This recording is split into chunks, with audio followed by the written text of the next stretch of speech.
Kita kan harus mengurus keluarga itu kan seumur hidup kita. Main rumah-rumahannya seumur hidup nih ya kan. Jadi kayak ternyata nggak bekerja dulu itu aku salah mikirnya.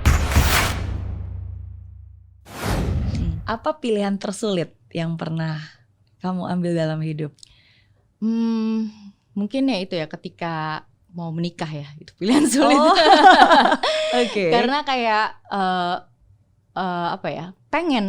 pengen banget menikah gitu. Cuma kayak pilihan pasangan hidup tuh menurut aku paling sulit gitu. Karena kayak we're investing our time, all of our life sama life partner kita, dan kita we cannot guarantee gitu kan kalau misalnya dia adalah orang yang tepat buat kita, dan there's no such thing as orang yang tepat sebenarnya. Harus kita yang merasa fulfill and content dulu, baru kita bisa membuat dia menjadi orang yang tepat karena kitanya sudah tepat gitu kan. Jadi kayak menurut aku ya itu yang sulit sih, pilihan untuk mencintai dan dicintai oleh orang yang tepat itu menurut aku susah. How do you know he's the right one for you? Oh, it's pretty ini sih sebenarnya sangat cepet banget waktu itu. Jadi kayak waktu itu pas aku lagi festival film di Sydney, aku ketemu dia lagi setelah aku 8 tahun gak ketemu dia. Dan dia udah mulai show off nih. Kayak ngasih tahu kantor aku di situ loh, aku udah tinggal di sini sekarang gitu. Oh oke. Kayak karena teman lagi kuliah ya. Teman kuliah, lagi nyari jodoh juga kan. Jadi kalau digituin ya aku sangat mendengarkan gitu kan. Terus kayak dia bilang aku sih kepikiran mau tinggal di sini mungkin dalam jangka tahun 10 tahun ke depan. Oke, gitu. Dan di sini aku juga nggak punya siapa-siapa, dan kayaknya kalau misalnya ke depannya aku pengen jalanin kehidupan yang lebih serius lagi di sini, build family, dia bilang gitu. Terus ya aku pikir ya dengan diajak ngomong one on one kayak gitu, aku jadi kayak ngebuka hati aku untuk kayak lebih understanding dia. Terus kayak dia juga commit dan orangnya juga bekerja dengan baik, bertanggung jawab. Ya udah itu aja sih bahan pertimbangannya. Dan pada saat itu sudah tahu ya berarti kalau menikah ya memang akan meninggalkan Indonesia dan memang tinggal di Sydney. Iya, waktu itu tidak menjadi halangan sama sekali sih. Kalau orang bilang, ih gimana tuh Ca, lu berkorban ya, kayak berat banget gak sih awalnya tinggal di sana, terus kayak lo meninggalkan karir lo gitu. Kayak aku kayak orang-orang tuh kayak worry banget aku tuh bakalan kayak meninggalkan karir. Padahal sebenarnya waktu aku diajak sama dia itu, sama suami aku Vicky, aku dengan senang hati banget meninggalkan Indonesia dalam hal kayak udah gue punya 2 tempat tinggal nih jadi sekarang. Jadi aku punya Sydney sebagai rumah baru aku gitu. Cuma waktu itu barometernya adalah aku pengen punya space yang aku bisa kayak ngatur sendiri, yang aku bisa kayak punya privacy juga terhadap hidup aku, nggak diganggu sama pekerjaan. Jadi aku punya tempat di mana aku bisa nggak bekerja dulu dan akhirnya bisa mengurus keluarga sendiri secara fokus gitu. Tapi ternyata kan tadinya nggak bekerja dulu, padahal pas masih lagi berumah tangga, lagi kayak menjadi istri dan juga mengurus keluarga itu kan kita nggak bekerja ya, kita kan harus mengurus keluarga itu kan seumur hidup kita. Main rumah-rumahannya seumur hidup nih ya kan. Jadi kayak ternyata nggak bekerja dulu itu aku salah mikirnya. Dia ini tuh bener-bener komitmen yang full gitu loh. Lu nggak bisa abis itu tiba-tiba bosen terus lo cabut gitu kan. Dan ada anak juga gitu. Jadi ya di situ yang membuat aku ternyata susah gitu. Ternyata kita dalam memutuskan sesuatu udah bener, nyari orang yang bener pun, tapi kitanya juga belum fulfill, itu kita juga bisa jadi menimbulkan konflik gitu terhadap diri kita juga sama orang sekitar kita gitu. Jadi ya menurut aku alangkah baiknya ketika setiap anak-anak muda, apalagi yang lagi mencari pasangan, mereka bener-bener bisa mempertimbangkan dengan baik soal fulfillment mereka secara utuh dulu, dan jangan bergantung sama happiness kamu terhadap orang gitu, karena memang partner kamu tuh pada akhirnya nggak akan memberikan kamu happiness apapun kecuali when they are providing you and when they are taking care of you, when they are be there for you and mengurus anak-anak lo di depan lo, that's mungkin sesuatu yang kamu akan anggap menjadi bentuk cinta gitu ya. Betul. Yang cintanya bukan romantis-romantis lagi, tapi ketika cinta dalam kehidupan, itulah cinta kehidupan. Sebagai tanggung jawab kita sebagai umat manusia yang berpasangan gitu ya. Cuma lo merasa happy itu adalah ketika ya itu lo secara penuh menjadi diri lo sendiri dan lo gak malu terhadap itu. Lo gak takut terhadap itu. Lo bisa pegang diri lo itu sebagai dengan kelebihan dan kekurangannya. Apapun kekurangan kamu yang kamu belum capai, it's good enough. Apapun kelebihan kamu yang kamu sudah capai, it's your content gitu. Dan embrace it aja gitu. Dan ketika kamu udah di dalam tahap itu tuh, lo udah gak peduli lagi deh. Kayak di sekitar lo tuh lagi berbuat apa. Cuman that little family that matters for you. They are the only persons in your life that can make you feel better each time and every day, yang bisa benar-benar ngebuat kamu utuh gitu sebagai manusia gitu. Totally agree. Totally agree. Dan aku seneng banget kalau kayak ngobrol-ngobrol kayak gini ya, karena benar-benar kita bisa bertukar pikiran dan seringkali itu mengaffirm beberapa hal yang udah kita yakini. Saya juga percaya bahwa banyak tuh orang saya mau nikah biar bahagia deh gitu. Ntar aku bahagia kalau aku udah nikah. Well, that's wrong. Justru kamu harus bahagia dulu baru kamu bisa nikah gitu. Kalau kamu aja belum bahagia, how can you be able to find the right one for you gitu kan. Dan aku juga agree seperti yang kamu bilang, karena jangan pernah menempatkan bahagia kita kepada orang lain di tempat lain dimanapun juga gitu. Karena pasangan hidup kita yang kayak tadi kamu bilang kan, dia bisa memprovide us with kemapanan. Dia bisa memprovide kita dengan cinta, dia bisa memprovide kita dengan rasa aman gitu kan. Tapi kan yang namanya bahagia itu tetap keputusan kita sendiri. Banyak kok ada orang yang mapan, di suaminya baik banget, sayang banget, anak-anaknya juga sayang banget, tapi dia nggak bisa memutuskan bahagia dalam hidupnya gitu. So I totally agree. Dan menurut saya suka banget ketika kamu bilang as a woman ya, especially you have to be able to embrace yourself, bener-bener claim this is you gitu kan, despite all the imperfection, insecurities, the insecurity. Karena in life, especially for women, once you get married itu baru satu keputusan ya. Tapi setelah married itu akan banyak keputusan hidup yang harus diambil, yang pastinya akan banyak suara-suara atau pendapat-pendapat yang akan sangat berbeda. Dan bahkan sebenarnya kita sendiri juga akan mengalami dilema ya kalau kita nggak benar-benar mengerti apa yang kita mau dan apa yang kita tahu.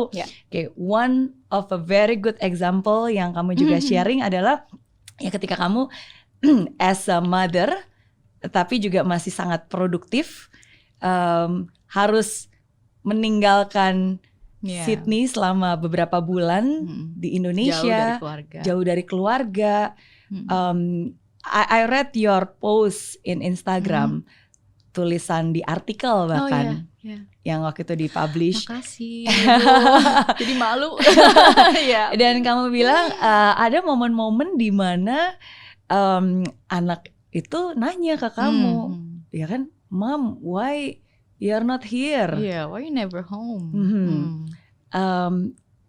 Itu nggak mudah kan untuk seorang ibu yang mengambil keputusan, tapi tetap aja ada perasaan-perasaan atau pertanyaan-pertanyaan seperti itu. At the end, you must do it. At the end, kamu tetap lakukan gitu apa yang kamu suka, apa yang kamu pengen. Tapi gimana caranya untuk menjelaskan ke seorang anak ini yang kita sayangnya minta ampun juga, yang kita benar-benar kayak menganggap dia precious juga gitu, tapi kita at the end, kenapa kita akan tetap memilih diri kita lagi? Kenapa? Ya itu kan berarti kan kemampuan diri kita untuk bisa memilih dan tetap memenangkan, akhirnya memenangkan diri kita sendiri untuk bisa menjadi manusia yang utuh buat dia, menjadi manusia yang utuh buat suami, menjadi manusia yang utuh buat pekerjaan kita. Ujungnya kita tetap harus memenangkan diri kita sendiri sih. Iya. In order for us to be happy gitu. Betul. Mungkin supaya yang nonton tahu konteksnya ya. Iya, Karena kan iya. aku baca ceritanya Iya. kamu, it was your journey tahun 2021 ketika kamu memutuskan untuk ke 6 bulan. Indonesia 6 bulan. Tapi padahal belum ada tawaran, belum ada kerjaan apa-apa. Why do you do that? Because ya itu karena abis pandemi 2,5 tahun border tutup dari Australia. Terus aku waktu itu sempat ada film juga di Inggris, aku main 5 minggu. Tapi aku pengen main di Indonesia gitu. Aku pengen berkarya lagi gitu. Dan sebenarnya opportunity di film juga belum banyak terbuka. I just wanna see my family gitu. Ya udah akhirnya aku pulang. Terus dan pada saat itu 6 bulan, kenapa 6 bulan? Dan itu yang sangat disayangkan, dan Vicky gak setuju juga sebenarnya kalau selama itu. Tapi I just like to I just wanna see my family. Aku kayak ngerasa gak bertemu dengan ya mengenal diri aku lagi ya. Kayak ada separuh jiwa aku yang lepas gitu dari aku. Dan ketika aku gak bekerja, dan padahal dari usia 15 tahun aku udah bekerja, itu kayak jadi satu keresahan buat aku, and become very anxiety gitu. Anxious gitu jadinya gitu. Jadi kayak akhirnya ya aku pulang ke Jakarta untuk bertemu keluarga, belum ada pekerjaan, tapi akhirnya anak aku sampai aku enroll sekolah di sini selama 6 bulan. Dan itu kan keputusan yang gila banget kan, kayak lu pindahin sekolah anak gue, katanya Vicky, katanya suami aku, lu keluarin dari sekolah yang udah bagus-bagus, gue masukin di Australia, terus lu pindahin sekolah ke Jakarta buat nemenin lo kerja. Gimana sih nih maksudnya kan gitu kan. Cuma ya itu kita ya, awalnya berarti agak kurang setuju ya. Enggak setuju banget. Karena dia masih di Australia. Dan dia cuma bilang oke, sampai Easter break aja ya, awal April. Terus aku bilang enggak bisa. Ini bener-bener kalau jadwalnya harus syuting film, berarti harus 3 film, dan itu hanya bisa diselesaikan dalam waktu 6 bulan. Gitu ya, aku tuh orangnya sekeras itu sebenarnya. Jadi aku beruntung juga sebenarnya memiliki support system yang bisa mengerti aku ya. Iya. Tapi bagaimana cara kamu meyakinkan diri kamu bahwa ini adalah keputusan. Sometimes kadang-kadang kan perempuan tuh punya dilema ya. Kita ingin melakukan yang terbaik untuk keluarga, untuk orang kita cintai. Tapi seringkali the biggest concern itu come from the family gitu. Orang yang kita pengen lakukan buat mereka, tapi justru kekhawatiran terbesar atau ketidaksukaannya dari mereka juga. Ya sebenarnya kalau suami aku sama aku tuh harusnya lebih dulu itu, sebelum yang aku ke Jakarta 6 bulan itu, kita belum tahu kalau misalnya sebenarnya dalam pernikahan kita, kalau kita melakukan ini semua itu sebenarnya buat kita. Jadi dia masih anggap aku melakukan ini buat diriku sendiri. Dia sebagai suami belum mengerti. Jadi proses aku pindah yang ke Jakarta 6 bulan sebentar itu adalah proses kita berdua mengerti dong. Sebenarnya apa yang kita lakukan satu sama lain itu adalah buat kita semua kok. Buat dia sebagai suami untuk kayak jadi bisa konsen di pekerjaannya. Karena waktu itu dia baru pindah juga ke perusahaan baru. Aku membiarkan dia untuk yang kayak ya udah do your thing, I can take care of our daughter gitu. Terus habis itu kayak aku juga bisa bekerja juga bisa mengumpulkan pundi-pundi uang juga. Jadi kayak dan Bridgia in a good hand karena ada orang tua aku, so it's a win-win solution. Tapi kenapa salahnya aku minta 6 bulan adalah karena kan pekerjaan aku menuntut aku untuk yang kayak stay secara lama kan gitu kan. Tapi sebenarnya ya harusnya Aca juga gak harus minta 6 bulan juga sih. Cuma kan kalau di Jakarta sekolahnya 6 bulan, masa aku mesti biarin Bridgia sekolah 3 bulan aja tapi bayarnya full, gak mungkin dong. Jadi kayak ya semua itu aku pikirin ya apa yang terbaik yang bisa mendekati, gak harus perfect, tapi apa yang terbaik yang bisa kita lakukan untuk mendekati sesuai dengan dreams kita juga gitu. Jadi akhirnya setelah proses itu dia ke Jakarta, habis itu kita sama-sama ke Jakarta bareng-bareng, pulang ke Sydney lagi, ya we're in a better shape of our relationship. Jadi kita actually mencapai goal kita sebagai couples yang lebih kuat lagi gitu loh. Ya, dan ya dia sangat setia, dia orang yang bertanggung jawab. That's all perfect for me gitu. Jadi aku tambah ngerasa yakin lagi kan, dia juga tambah ngerasa yakin sama aku. Jadi nggak ada akhirnya ya, alhamdulillah nggak ada ruginya gitu loh. Ya nggak sih? It's a win-win for everyone ya kalau kita embrace the process. Ya, dan seperti yang kamu tulis di artikelnya, at the end of the day, happiness itu bukan karena semuanya sempurna, tapi ketika kita bahkan bisa mengembrace dan mengenjoy ketidaksempurnaan, tapi tetap bisa menjalaninya. is about finding peacefulness in imperfections. In imperfections, yes. gitu. Yeah. Iya, oke, that's nice. Kalau nggak dilakukan itu, nggak mungkin nih ada film-film yang sekarang lagi akan ada di promo kan? Iyalah, waktu itu juga sebenarnya ada beberapa pemain, termasuk sahabat aku juga Reza Radian. Kayak dia bilang pas aku menikah gitu, ini gimana urusannya nih perfilman Indonesia tanpa Acha Septriasa nih, gimana urusannya nih jadinya Ca? Gitu.